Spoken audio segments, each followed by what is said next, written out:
Protests are hitting Egypt this week, ostensibly because of President Abdel Fattah el-Sisi's granting of 2 Red Sea islands to Saudi Arabia. Who or what is behind these protests? Ambassador Zvi Mazel, please. Yes, I think that what is to be understood is that the Egyptians have been surprised by that transfer of territory, Egyptian territory, to Saudi sovereignty. They've learned in school since their childhood that those islands belong to Egypt, and they played a very important role in the war against Israel, because this was the casus belli for Israel to start the 67 war.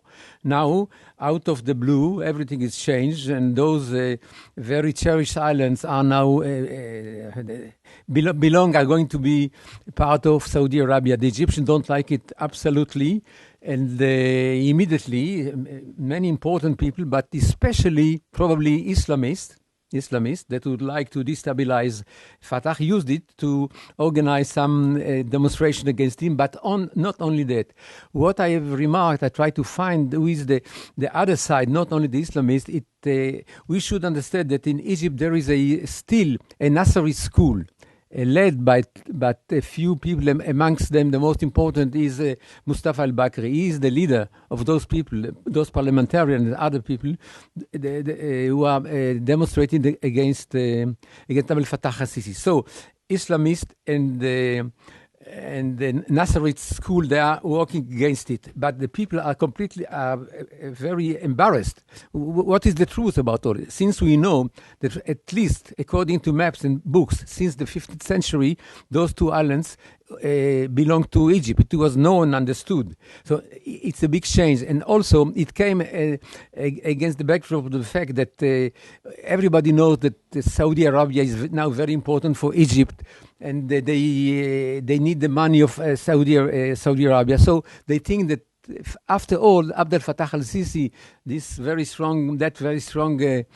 leader, has sold part of the territory to Saudi, and this is very, very bad for them, because in Egypt, land is sacred according to tradition, according to the constitution. Thank you, Zvi Mazel. Jacques Neriah.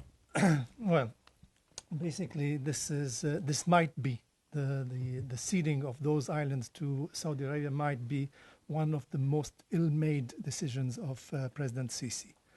And it might have very dire consequences to his regime, because for the first time in Egypt in the last 2 years, open criticism has been widespread right now in Egypt, and the president has been even treated as a traitor, which is quite a novelty in Egypt. And this is a very impressing image of what's going on right now.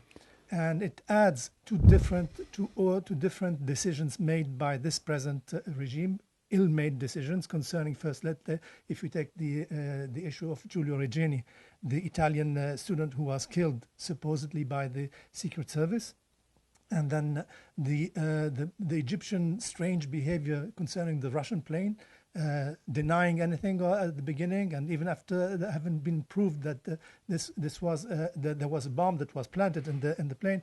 Right now, only now does Egypt accept the fact that it has to discuss and investigate things. So all this adds to an impression that the regime is not exactly functioning as it should.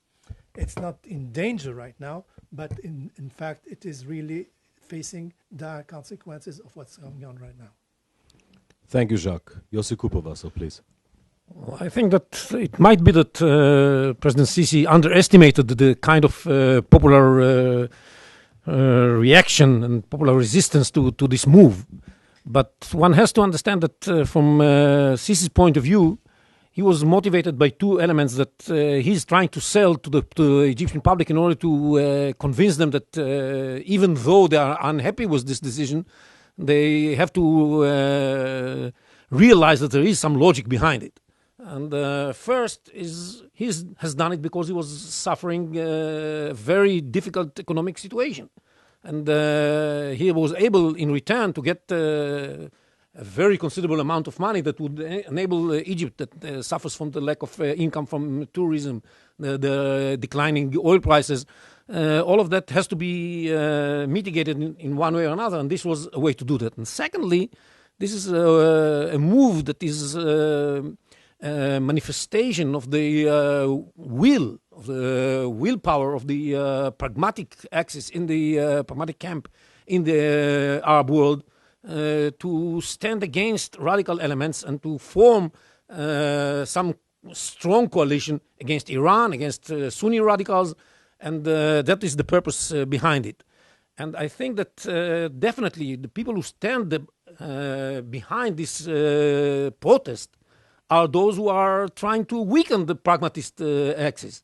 These are the radicals, the Muslim Sunnite radicals, especially the Muslim Brotherhood and the Salafis in Egypt, backed maybe to some extent by the Nasserites, who are also not very happy with this tendency. And in this respect, I think that Sisi understands this is a fight for the future of Egypt. This is a fight over the future of the Middle East. He is going to fight back and try to carve down this kind of protest. Thank you for joining us at Jerusalem Center Online. Chag Sameach.